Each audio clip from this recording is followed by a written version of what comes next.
Krieger reporting to you live from KRPR News Station, and I'm here to warn you about the digital apocalypse. Starting tomorrow, the entire country will no longer have access to technology of any kind for 30 or more days. I'm here to give you some last-minute tips and pointers on how to survive this catastrophic event. First things first, you will no longer have the luxury of being able to call your loved ones or text them whenever you want to. Instead, you're going to have to handwrite letters to keep in touch with your loved ones. Take the time to write to them. I promise you're going to have plenty of time on your hands. Number 2, there won't be any more online banking of any sort. Make sure you check your savings account balances so you know how much money you have without having to look it up on your smartphone. Along with that, you won't be able to pay your bills online, so you'll have to send your monthly payments in the mail.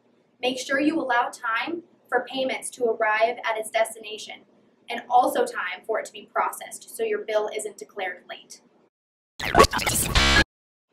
Number 3, make sure you have cash on hand, as in paper money, because your credit cards and your debit cards will no longer work. Number 4, no more online shopping for last-minute items we forgot to plan for. We will actually have to go into a store to get the goods we need. Amazon, we will miss you. Number 5, for those of you in school, you'll no longer be able to find sources online for that big research paper coming up soon.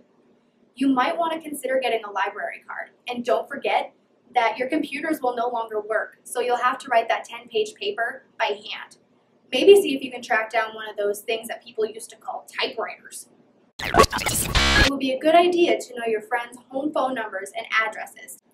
And you may want to have a different plan for your Saturday night hangout than just watching Netflix, because Netflix won't be working for 30 or more days. And finally, the last tip. There will be no more news broadcasting, so you'll have to check in with the newspapers to keep up on information.